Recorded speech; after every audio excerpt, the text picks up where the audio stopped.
हिमवत् खण्डवास्तु हिमवत् खण्डवास्तु हिमवत् खण्डवास्तु।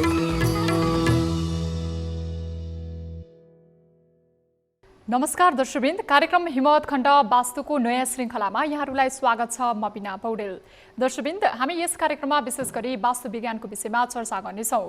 खास गरी घरको वास्तु बिना तोडफोड कसरी मिलाउने, किन नेपालको वास्तु छिमेकी मुलुक भारत र चीनको वास्तुसँग मिल्दैन, वास्तु भन्ने बित्तिकै निर्माणसँग जोडिएको हुन्छ, तसर्थ घर कसरी सुन्दर आकर्षक वास्तु मिलेको भूकम्प प्रतिरोधी बनाउन सकिन्छ भन्ने विषयवस्तुलाई हामी यस कार्यक्रममा जोड्ने गर्दछौँ। यस्तै सुख शान्ति र समृद्धि प्राप्त गर्नुमा वास्तुशास्त्रको कस्तो भूमिका रहन्छ, कसरी वास्तु मिलाउने, वास्तुको नाममा अतिरञ्जित भइरहेका हाम्रो हिमवत् खण्ड भूमिमा लागू नै नहुने आयातित वास्तुका भ्रम र यथार्थलाई समेत हामी चिरफार गर्नेछौँ। सधैँझै कुराकानीका लागि आज हाम्रो स्टुडियोमा उपस्थित हुनुहुन्छ नेपाल ज्योतिष परिषदका वास्तुशास्त्र विभाग प्रमुख, हिमवत् खण्ड वास्तुका अध्येता एवं सिभिल इन्जिनियर वास्तु गुरु लक्ष्मी प्रसाद सोती। यहाँलाई स्वागत छ। जय गुरुदेव। हजुर, विशेष गरी कार्यक्रमको सुरुवातमा हिमवत् खण्ड स्तुतिबाट नै सुरुवात गर्न चाहे। यस्यात्मा हिमशैलजा गणपतिः सूर्यो हि विष्णुर्हर पञ्चाशैषु विभूषित पशुपतिः तेषां च पञ्चात्मकै त्रैलोक्यं सचराचरं त्रिगुणजं पञ्चात्मविसन्ददे योजस्रं हीरसादिभिश्च भगवान् तस्मै नमः सम्भवे। जय पशुपतिनाथ। म आफ्नो गुरुप्रति चरण स्पर्श गर्दै ब्रह्माण्डमा रहनुहुने र ब्रह्माण्डलाई चलाउने सबैलाई नमन गर्दछु। ओम श्री वेदपुरुषाय नमः। हजुर, अब जस्तो हामीले विशेष गरी चर्चा गर्ने गरेका छौँ कि भारतको वास्तु र नेपालको वास्तु उस्तै हुँदैन भनेर हामीले यसअघिका श्रृङ्खलाहरूमा पनि निरन्तर रूपमा छलफल गर्दै आइरहेका छौँ। हाम्रो गाउँघरमा गामबेसी भन्ने चलन पनि हुन्छ, विशेष गरी गाउँको वास्तु बेसीसँग मिल्छ त? पक्कै पनि। हामीले विगतका श्रृङ्खलाहरूमा अब हाम्रो हिमवत् खण्ड भूमिको वास्तु फरक छ भनेर विभिन्न कुराहरू गर्दै आइरहेका थियौँ र फेरि अहिले तपाईँले गर्नुभयो यहीँ पनि के गाउँको वास्तु बेसीको र बेसीको गाउँसँग मिल्छ त भन्ने कुरा आयो। हाम्रो वास्तुशास्त्र ग्रन्थमा 16 प्रकारका भूमिहरूको बारेमा व्याख्या गरिएको छ। पहिला यदि हामीले कुनै ठाउँमा घर बनाउँदैछौँ भने कस्तो भूमि हो त्यो भूमि फाइन्ड आउट गरेर अनि बल्ल त्यो माथि घर बनाउने हो। अब देशअनुसार त फरक भएको कुरा त हामीले थाहा नै पाइसक्यौँ र गाउँ ठाउँअनुसार पनि फरक, कुनै ठाउँमा फरक हुन्छ र कुनै ठाउँमा एउटै पनि रहन सक्छ।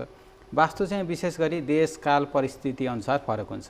अब देश भन्ने बित्तिकै भूगोलको कुरा आयो, परिस्थिति भनेको चाहिँ अब त्यो समय सापेक्ष, जस्तो कुनै पनि किताबहरू फर्स्ट एडिसन सेकेन्ड एडिसन भने जस्तै समय सापेक्ष परिवर्तन केही फरक हुन्छ र अर्को परिस्थिति भनेको चाहिँ त्यो निर्माण सामग्रीहरू कस्तो किसिमले कुन मेटेरियलबाट घर बनेको छ त्यो आधारमा पनि फरक हुन्छ।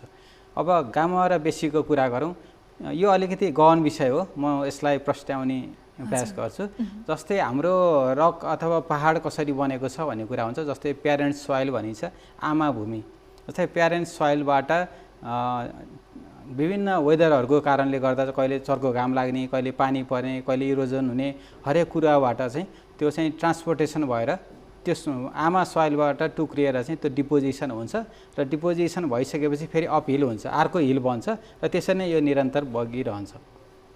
अब यदि त्यो प्यारेन्ट्स रकबाट टुक्रिएर आएको सोइल चाहिँ यदि त्यो प्यारेन्ट्ससँगै मिल्दोजुल्दो छ अथवा यो फिजिकल डिसइन्टिग्रेसनबाट बनेको सोइल छ बेसीमा भने चाहिँ त्यो चाहिँ हुबहु गाउँको वास्तु र बेसीको वास्तु मिल्न जान्छ। तर केमिकल हिसाबले बनेको छ, केमिकल कम्पोजिसनबाट बनेको छ भने अब त्यसमा चाहिँ विभिन्न एसिडिक मिनरल्सहरू घुलेर आएको सोइल हुन्छ अनि त्यो चाहिँ गाउँको वास्तुभन्दा बेसीको त्यो सोइल माटोको अवस्था चाहिँ फरक हुन्छ। यस्तो अवस्थामा चाहिँ गाउँको भूमि र बेसीको भूमिको त्यो जो माटोको गुण फरक हुने भएको कारणले गर्दा यहाँनिर चाहिँ गाउँमा र बेसीको वास्तु फरक हुन्छ। हजुर, अब यहाँले विशेष गरी माटोको कुरा निकाल्नु भयो होइन, माटोको कुरामा चाहिँ विशेष गरी अब केमिकल छ कि छैन भनिरहँदाखेरि चाहिँ गाउँको माटो चाहिँ अलिक सहरको तुलनामा चाहिँ स्वच्छ पनि हुन्छ, केमिकल रहित हुन्छ भनिरहँदाखेरि विशेष गरी हिमवत् खण्ड वास्तुको सिद्धान्त अनुसार हामी कस्तो भूमिमा चाहिँ घर बनाउँदैछौँ, अहिले कसरी बनाइरहेका छौँ र जमिन मुनि कस्तो मिनरल्स खनिज छ भन्ने कुराले पनि वास्तुलाई चाहिँ फरक पार्ने भयो। पक्कै पनि फरक पार्छ। वास्तु भनेको भूमिको अध्ययन हो।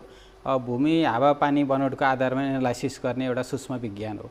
जस्तै अब हाम्रो हिमवत् खण्डको चर्चा गरौँ, यो हाम्रो हिमवत खण्ड भूमिलाई भूगर्भको प्रयोगशाला भनेर भनिन्छ। यो मैले भनेको होइन, नेपालीहरूले मात्रै भनेको होइन, भूगर्भशास्त्री हाम्रो नेपालीहरूले मात्रै भनेको होइन, विश्वका भूगर्भशास्त्रीहरूलाई हिमवत खण्डको भूमि चाहिँ भूगर्भको प्रयोगशाला भनेर भनिन्छ। यसको मतलब के हो भने संसारमा पाइने चट्टानहरू मिनरल्सहरू चाहिँ यो हिमवत खण्ड भूमिमा पाइन्छ। त्यसो त हामीले अनुभव गरेको कुरा पनि हो।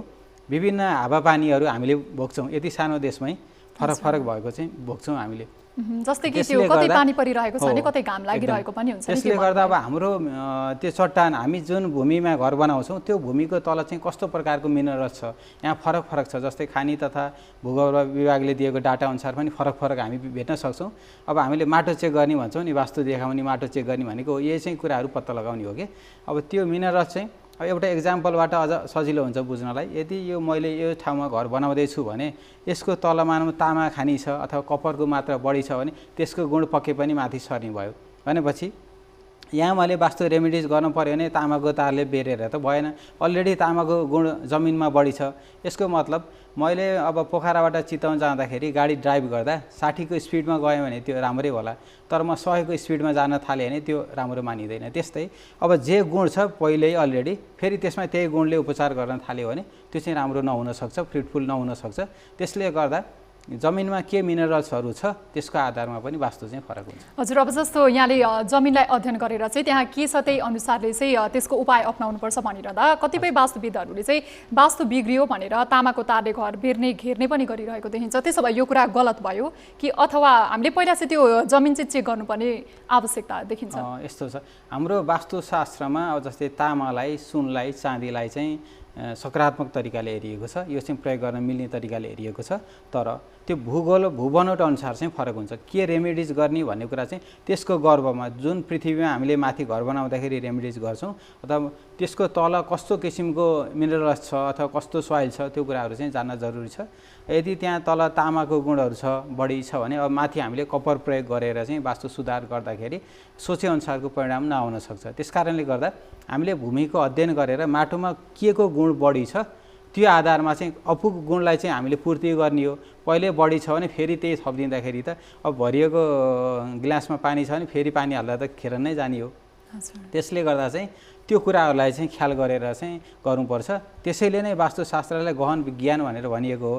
र वास्तुशास्त्रको महत्त्वपूर्ण ग्रन्थ सम्राज्ञ सूत्रधार जुन राजा भोजले लेख्नुभएको त्यहाँ चाहिँ के भनिएको छ भने वास्तुशास्त्रीहरूलाई त्यो मृत्युदण्डको सजाय तोकिएको त्यो महत्त्वपूर्ण वास्तुशास्त्रको ग्रन्थमा पनि छ। त्यो किन भनिएको भन्दा वास्तुशास्त्र त जीवन मरण सुख शान्ति समृद्धि बनाउने अथवा तलमाथि गराउन सक्ने एउटा शास्त्र भयो। त्यसले गर्दा यो काम चाहिँ गहन रूपमा होस् भनेर राजा भोजले त्यो शास्त्रमा वास्तुशास्त्रीलाई मृत्युदण्डको सजाय तोकिएको हामी पढ्छौँ। त्यस कारणले गर्दा यो एकदम गहन विज्ञान हो, यसलाई एकदम बुझेर गर्न जरुरी हुन्छ। हजुर, त्यसो भए वास्तुशास्त्र भन्ने बित्तिकै अब पञ्चतत्त्वको कुरा पनि आउँछ होइन? यी विशेष गरी यति बेला हामीले घरभित्रै मान्छेले वासरुमहरू पनि सँगै जोडिएको बनाउने गरिरहेको अवस्था देख्न सकिन्छ।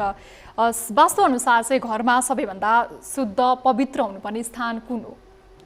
त्यसो त घरमा सबै स्थानहरू शुद्ध पवित्र सफा हुनुपर्छ, यो न्यूनतम शर्त हो। तर हरेक कुराको सेन्टर इज भेरी इम्पोर्टेन्ट। जस्तै त्यो सायद प्रकृतिको होस्, बोट बिरुवाको होस् अथवा त्यो मान्छेको होस् होइन, हरेक कुराको चाहिँ चाहे यो सोलर सिस्टमको कुरा गरौँ सेन्टर भनेको महत्त्वपूर्ण कुरा हुन्छ। जस्तै अब एउटा भगवान् विष्णु यज्ञपति भगवान् विष्णुको नाभिबाट चाहिँ कमल उत्पन्न भयो र त्यो कमलको सेन्टरमा ब्रह्मा विराजमान हुनुभयो। जुन हाम्रो घरको सेन्टरमा रहने ब्रह्माजी चाहिँ विराजमान हुनुभयो। यज्ञपति ब्रह्माको कुरा त्यसरी छ।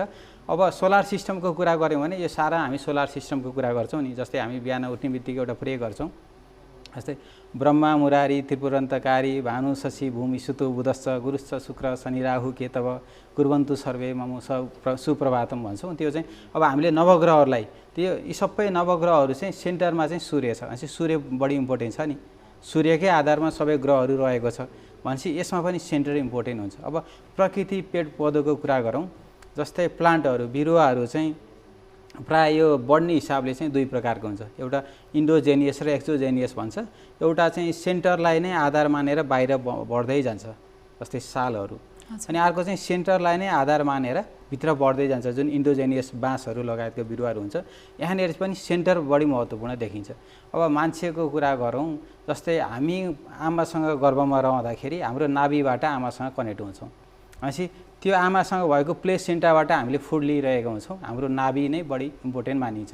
त्यसले गर्दा हरेक कुराको सेन्टर इम्पोर्टेन्ट भएको जस्तै वास्तुशास्त्रमा पनि घरको सेन्टर चाहिँ बढी इम्पोर्टेन्ट हुन्छ। ब्रह्मस्थान भनिन्छ र यो पनि फरक फरक हुन्छ। जस्तै एउटा सेन्टर अफ ग्राभिटी अथवा वेटको आधारमा, सेन्टर अफ मासको आधारमा, अनि त्यो सेन्ट्रोइड अफ एरिया हुन्छ, सेन्ट्रोइड अफ भोल्युम हुन्छ। यी सबैका चाहिँ ब्रह्मस्थान फरक फरक हुनसक्छ।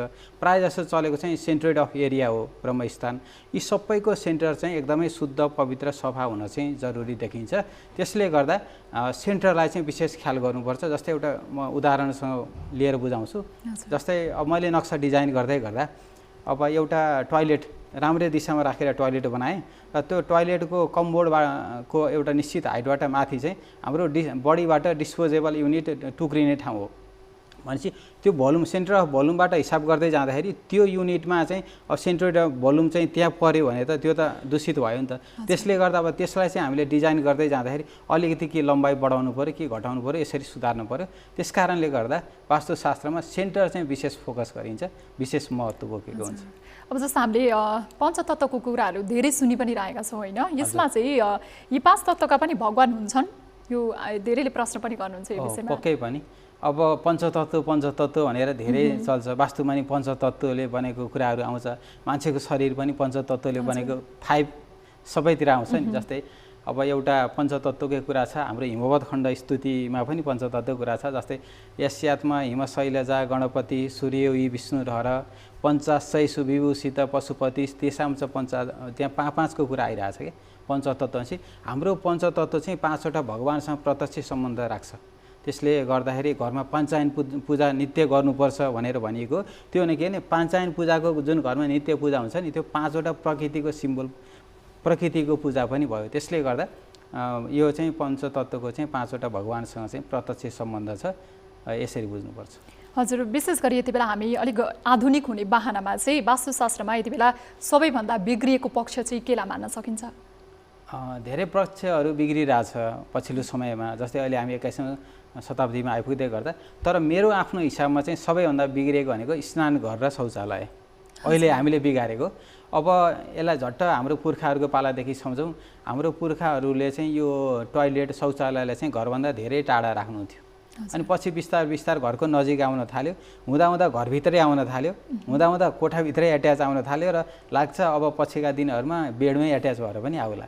भनेपछि हाम्रा पुस्ताहरूले पनि पुर्खाहरूले पनि त यो जानेर यसलाई घरभित्रै राख्न त नसक्ने त होइन नि त। तर यो टोयलेट चाहिँ घरभित्र राख्ने चिज होइन, टाढा राख्ने चिज हो भन्ने हिसाबले चाहिँ यसलाई टाढा राखिएको हो। तर अहिले हामीले के गर्छौँ, यो बिगारिरहेको छौँ।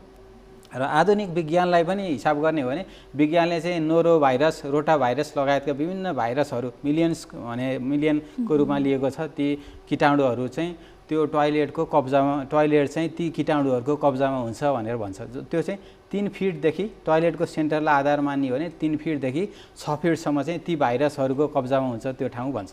6 फिटसम्म भनेपछि हामीले जहाँ शौच गर्छौँ त्यहाँबाट 6 फिटसम्म त हाम्रो बाथरुम पनि हुन्छ होइन, पक्कै पनि। अब हामीले शौचालय र बाथरुमलाई एकै ठाउँमा राखेका छौँ कि अहिले, त्यो चाहिँ एकदम बिग्रेको कुरा हो।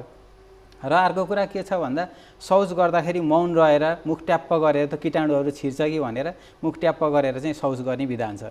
र अब स्नान गर्दाखेरि चाहिँ विभिन्न श्लोकहरू स्तुतिहरू गाउँदै होइन, हर गङ्गे जय काशी काशी भागीरथी लगायत गङ्गे च यमुने चैव गोदावरी सरस्वती भन्ने कुराहरू हामीले व्याख्या गरेर चाहिँ स्नान गर्छौँ। त्यतिखेर अब पश्चिमाहरू हुनुहुन्छ त्यहाँबाट प्रभावित हुनुहुन्छ भने जस्टिन बाइबरका गीतहरू गाउँदै बाथरुम सिङ्गरको रूपमा पनि स्नान गर्नुहुन्छ होला।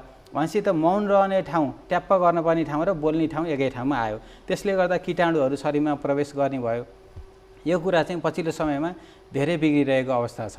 हजुर, अब यहाँले भन्नुभयो अब हाम्रो शरीर शुद्ध पार्नका लागि स्नान गर्ने ठाउँ पनि त्यही, दिशा पिसाब गर्ने ठाउँ पनि त्यही। त्यसले गर्दा अब विशेष गरी यो विज्ञानमा आधारित सँगसँगै वास्तुको हिसाबले पनि यो चाहिँ सबैभन्दा गलत भयो भनेर यहाँले भनिरहँदाखेरि चाहिँ अब यसको समाधानका निम्ति केही उपायहरू पनि हुन सक्छन् होला, केही सुझाउन चाहनुहुन्छ? यस्तो छ, पहिलो कुरो त हामी बिरामी हुनुभन्दा बिरामी नहुनु नै सबैभन्दा राम्रो उत्तम उपाय हो।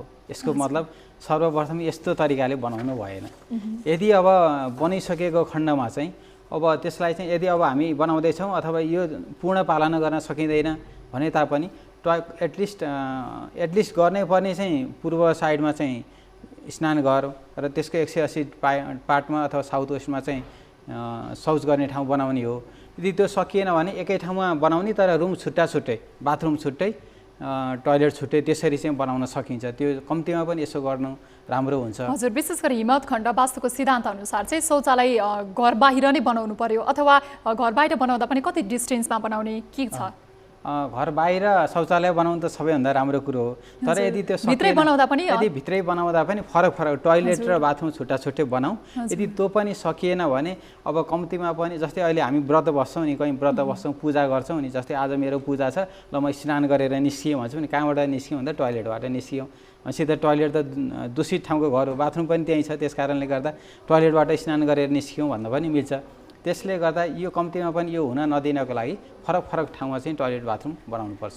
हजुर, अब यति बेला आजकल सोसियल मिडियाहरूमा पनि केही गरी टोयलेटको वास्तु बिग्रियो भने टोयलेटमा प्लास्टिकका कलर टेपहरू टाँसेर वास्तु मिलाउने भनेर केही वास्तुविदहरूले पनि भनिरहेको देखिन्छ। यो खासमा सही हो कि गलत हो? हामी हिमवत खण्डवासी हो र वास्तुशास्त्रको कुनै पनि ग्रन्थमा यो प्लास्टिकको टेपहरू टाँसेर टोयलेट उपचार गर्नु भनेर लेखिएको छैन। अप्राकृतिक चिज हो नि त प्लास्टिक छ। अब हामी त प्लास्टिक मुक्त नगरपालिका गाउँ बनाउने भनेर हिँडिरहेछौँ। त्यसले गर्दा यो शास्त्रमै नभएको कुरा प्लास्टिकको टेप टाँसेर टोयलेट उपचार गर्छु भन्ने हास्यास्पद कुरा पनि हो। यो वास्तुमा आएको विकृति हो, यसले चाहिँ सुधार हुँदैन। हजुर, हिमवत खण्ड वास्तुको सिद्धान्त अनुसार टोयलेटमा बस्दा पनि कता फर्केर बस्ने, स्नान गर्दा कता फर्किने केही विधि विधानहरू छन्? पक्कै पनि छ। जस्तै शौच गर्दाखेरि चाहिँ प्रायः कि उत्तर अथवा दक्षिण फर्केर शौच गर्ने विधान छ। त्यसो त त्यो दिन रातको हिसाबले पनि छ, तर हामी यसलाई समराइज रूपमा चाहिँ कि उत्तर अथवा कि दक्षिण फर्केर चाहिँ शौच गर्ने भनेर बुझ्न सकिन्छ। र स्नान गर्दाखेरि चाहिँ पूर्व फर्केर अथवा उत्तर फर्केर चाहिँ हामी स्नान गर्न सकिन्छ। त्यो चाहिँ राम्रो तरिका हो। हजुर, अब टोयलेटको फ्लोरमा कस्ता टाइल मार्बलहरू प्रयोग गर्दा ठिक हुन्छ बनाउँदाखेरि नै? टोयलेटमा जस्तै हामी एउटा के छ भने पूजा गर्दाखेरि पनि अब ऋतु अनुसारको फल भनेर शास्त्रमा लेखिएको छ कि, मतलब जस्तै हामीले अहिले सुन्तला पाउने सिजन होइन, तर 6 महिनासम्म त्यो चिसोमा राखेको सुन्तला अहिले ल्याएर भगवान्लाई चढायौँ भने त्यो शास्त्रीय हिसाबले राम्रो होइन, किन ऋतु अनुसारको आफ्नै वरिपरि पाउने फल भनेर भनिएको छ। त्यसले गर्दा वास्तुमा पनि यो हाम्रै वरिपरि पाउने नेपाली ढुङ्गाहरू, पोखरेली ढुङ्गाहरू प्रयोग गर्न सकिन्छ। जस्तै टेराकोटा ब्रिक टाइलहरू, जस्तै त्यो ब्रिकबाट बनेको टाइलहरू चाहिँ बढी राम्रो मानिन्छ, किनभने अरू टाइलहरू, अरू मार्बलहरू लगाउँदाखेरि एक त वास्तुको हिसाबले पनि राम्रो होइन। अर्को कुरा, हामीले कतिपय ठाउँमा चाहिँ त्यो लडेको अथवा एक्सिडेन्ट भएको कुराहरू पनि देखिरहेछौँ। त्यसले गर्दा यो हिसाबले चाहिँ चल्नुपर्छ। हजुर, अब घरमा वास्तु हेरिसकेपछि त्यसको रेमेडी राख्दा पनि तिथिमिथि जुराउन आवश्यक छ? पक्कै पनि वास्तुशास्त्र गरिसकेपछि तिथिमितिहरू जुराउनुपर्छ। सुदिने, शुभ लग्ने सबै कुराहरू छ। शुभ लग्न टाइम पारेर त्यो मुहुर्त जुराएर मात्रै रेमेडिज गर्नुपर्छ। हुन त अहिले चाउचाउकिने जस्तो बाहिरबाट रेमेडिज ल्याउने राख्ने पनि चलन छ, तर वास्तुशास्त्र स्वयंमा चाहिँ राम्रो दिन तिथिमिति हेरेर चाहिँ मात्र त्यो राखियो भने चाहिँ बढी राम्रो हुन्छ भनेर व्याख्या गरिएको छ। दिन जुराउनुपर्छ। यस कार्यक्रममा विशेष गरी हामीले हाम्रो दर्शकहरूको प्रश्नलाई पनि स्थान दिने गरेका छौँ र यसै क्रममा चाहिँ विशेष गरी भक्तपुरबाट हामीलाई प्रश्न पठाउनु भएको छ र प्रश्न रहेको छ, घरमा अशान्ति भइरहेको छ, तसर्थ भैरवको पूजा गराउन खोजेको, भैरवको पूजा घरभित्रै गर्ने कि मन्दिरमा गएर गर्नुपर्छ भनेर भन्नुभएको छ, के भन्न चाहनुहुन्छ? यसमा के छ भने जस्तै वास्तुशास्त्रको महत्त्वपूर्ण ग्रन्थ विश्वकर्मा प्रकाशमा के बताइएको छ भन्दा घरमा अशान्ति भयो भने भैरवको पूजा गरेर पनि शान्ति तुल्याउन सक्ने चाहिँ एउटा विधान छ। र त्यसको लागि चाहिँ अब हामीले चाहिँ भैरवको पूजा गर्दाखेरि घरको मूल ढोकाको बाहिरपट्टि, यानि कि त्यो ठाउँबाट ढोका देखिने गरी चाहिँ पूजा गर्न चाहिँ जरुरी छ। तर विशेष सावधानी अपनाउनु पर्ने कुरा चाहिँ भैरवको पूजा गर्दाखेरि चाहिँ भैरवको गणहरूको पनि पूजा गर्नुपर्छ भनेर चाहिँ वास्तुशास्त्रमा बताइएको छ। सोही अनुसार गर्नुभयो भने चाहिँ पक्कै पनि राम्रो हुन्छ। विशेष गरी हामीलाई हाम्रो दर्शकले पठाउनु भएको प्रश्न जिज्ञासालाई पनि यहाँले राम्रोसँग बताइदिनु भएको अवस्था छ। अब यति बेला यो छतको पानी ट्याङ्की चाहिँ विशेष गरी कहाँ राख्न हुँदैन भन्ने खालको पनि प्रश्न आउँछ।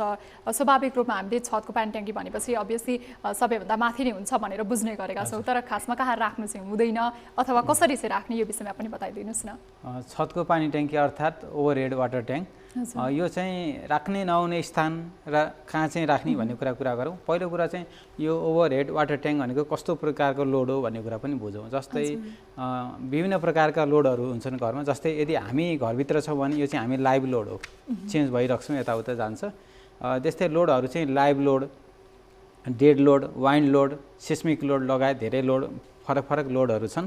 तीमध्ये यो छतको पानी ट्याङ्की भनेको चाहिँ डेड लोड अथवा मृत लोडमा पर्छ। यो मृत लोड चाहिँ वास्तुशास्त्रमा चाहिँ बताइएअनुसार चाहिँ राख्नै नहुने स्थान भनेको सेन्टर ब्रह्मस्थान, अनि त्यसपछि मर्मस्थानहरूमा चाहिँ राख्न भएन। ब्रह्मस्थान भनेको centroid of area, centroid of mass, भोल्युमको आधारमा विभिन्न आधारमा भएको ब्रह्मस्थानहरूमा चाहिँ छल्न पर्यो। र यसलाई विशेष गरी राख्नलाई चाहिँ दक्षिण, घरको सेन्टरबाट सिधा दक्षिणबाट सुरु गर्दा दक्षिणबाट दक्षिण पश्चिम हुँदै वायव्य दिशाको यो सेरोफेरोमा चाहिँ ओभरहेड वाटर ट्याङ्क राख्न हामी सक्छौँ। हजुर, अब कार्यक्रममा हामीसँग पालो भएको छ इन्जिनियरिङ सेगमेन्टको। हिमावत खण्ड वास्तु विशेष गरी यस कार्यक्रममा चाहिँ हामी अब भौतिक संरचनाहरू चाहिँ कसरी बनाउँदा ठिक हुन्छ भन्ने विषयमा चाहिँ केन्द्रित रहेर कुराकानी गर्नेछौँ। र यसमा चाहिँ पुराना घरहरूलाई रेट्रोफिटिङ गरेर बलियो बनाउन सकिन्छ भनिन्छ, के हो खासमा? पहिलो कुरो रेट्रोफिटिङको कुरा बुझौँ। रेट्रोफिट गरेर घरलाई बलियो बनाउने कुरा चाहिँ पक्कै पनि हो, यो गरिन्छ। यो चाहिँ जस्तै पुराना घरहरूलाई अब त्यो मर्मत गर्नुपर्ने अथवा त्यो भत्काउनै पर्ने अवस्था नभएका घरहरूलाई चाहिँ रेट्रोफिट गरेर फेरि सबलीकरण गरेर त्यसलाई चाहिँ बलियो बनाउन सकिन्छ, रियुजेबल बनाउन सकिन्छ। त्यो प्रक्रियालाई चाहिँ बाहिरी कुराहरू प्रयोग गरेर त्यसलाई रियुजेबल बनाउने त्यस्तो प्रकारको घरको त्यो प्रविधि चाहिँ रेट्रोफिट गर्ने भनेर भनिन्छ। यसलाई प्रबलीकरण पनि भनिन्छ। यो चाहिँ अहिले पछिल्लो समयमा चाहिँ यसको प्रविधिहरू धेरै चलिरहेछ, किनभने पहिलो त्यति गरिँदैन थियो। अहिले चाहिँ स्कुलहरू, हस्पिटलहरूमा चाहिँ रेट्रोफिट गरेर चाहिँ यसलाई चाहिँ घरलाई चाहिँ फेरि रियुजेबल बनाउने चाहिँ चलन चलिरहेछ, यो राम्रो कुरा हो। हजुर, भनेपछि त्यसो भए पुरानो घर भत्काएर नयाँ बनाउनु भन्दा चाहिँ यो रेट्रोफिटिङ गर्नु चाहिँ उपयुक्त हो। पुरानो घर भत्काएर नयाँ घर बनाउनु अथवा रेट्रोफिट गर्ने कुरा राम्रो कुरा हो, तर एउटा कुरा के ख्याल गर्नुपर्छ भने सबै भवनहरू रेट्रोफिट गर्ने अवस्थाको हुँदैन। त्यो चाहिँ त्यसको प्राविधिक पक्ष हेरेर यदि यो घरलाई अब रियुजेबल गर्न सकिने अवस्था छ, प्रबलीकरण गर्न सक्ने अवस्था छ भने त्यसलाई चाहिँ प्राविधिक पक्षले ओके भनिसकेपछि त्यसलाई रेट्रोफिट गर्न सकियो। तर सबै घर रेट्रोफिट गर्ने अवस्थाको घर चाहिँ हुँदैन, त्यो चाहिँ हेरेर हुन्छ। तर विशेष गरी हाम्रो हिमवत खण्ड भनेमा चाहिँ यो बढी इम्पोर्टेन्ट हुन्छ। किन भन्दा हाम्रो देश भनेको मन्दिरको देश पनि भनिन्छ।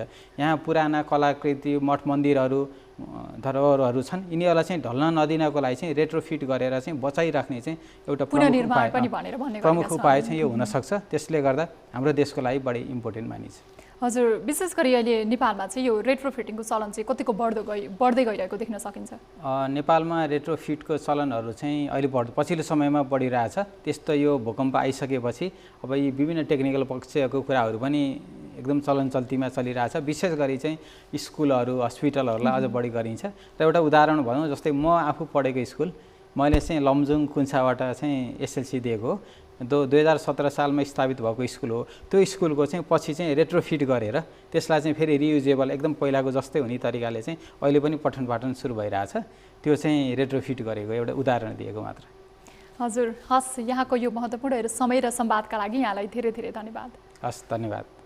दर्शकवृन्द, कार्यक्रम हिमवत खण्ड वास्तुको अब क्विजको पालो रहेको छ। यसमा चाहिँ विशेष गरी अघिल्लो साताको हाम्रो प्रश्न रहेको थियो, वास्तु अनुसार पढ्ने विद्यार्थी कता सिरानी गरेर सुत्नु राम्रो हुन्छ? यसमा चाहिँ अप्सन ए मा रहेको थियो पश्चिम, बी मा रहेको थियो पूर्व र सी मा रहेको थियो उत्तर। र यसको सही जवाब रहेको छ अप्सन बी पूर्व, र यसको विजेता हुनुहुन्छ मोहन चालिसे टेक्सास युएसए बाट। र अबको साताको लागि हामीसँग प्रश्न रहेको छ, शौच गर्दा यानि कि टोयलेटमा बस्दा वास्तुको हिसाबले कता फर्किनु ठिक हो? अप्सन ए रहेको छ उत्तर, अप्सन बी रहेको छ पूर्व र अप्सन सी रहेको छ पश्चिम। यसको सही उत्तर दिनका लागि चाहिँ यहाँहरूले विशेष गरी लक्ष्मी प्रसाद सोती वास्तुगुरु नामको फेसबुक पेजमा गएर चाहिँ कमेन्ट मार्फत आफ्नो एन्सर अथवा आफ्नो जवाफ त्यहाँ गएर राख्न सक्नुहुनेछ। दर्शकवृन्द, वास्तुशास्त्र र इन्जिनियरिङसँग सम्बन्धी कुनै पनि समस्या, प्रश्न, गुनासो भएमा हामीलाई पठाउनुहोला। विशेष गरी नयाँ घर, फ्याक्ट्री, बिजनेस कम्प्लेक्स, मठ मन्दिरको नक्सा डिजाइन गर्नु परेमा तथा पुरानो बनिसकेको घर, अफिस, फ्याक्ट्रीको वास्तु चेक जाँच गराउनु छ भने पनि यहाँहरूले वास्तुगुरुको तल दिएको अपोइन्टमेन्ट नम्बरमा पनि सम्पर्क गर्न सक्नुहुनेछ। हरेक घर वैदिक वास्तुमय बनाउने अभियान अन्तर्गत योगदानमा आधारित हरेक हप्ताको शुक्रबार नयाँ घर बनाउनेहरूका लागि निःशुल्क वास्तु परामर्श समेत भइरहेको हुँदा हिमवत खण्ड वास्तुको तल दिएको अपोइन्टमेन्ट नम्बरमा सम्पर्क गर्न यहाँहरूले सक्नुहुनेछ। हाम्रो भूमिमा लागू नै नहुने आयातित वास्तुको प्रयोग नगरौँ, भूकम्प प्रतिरोधी वास्तु मैत्री घरको निर्माण गरौँ। सबैको जय होस्, सर्वे भवन्तु सुखिन। हिमवत खण्ड वास्तु, हिमवत् खण्डवास्तु हिमवत् खण्डवास्तु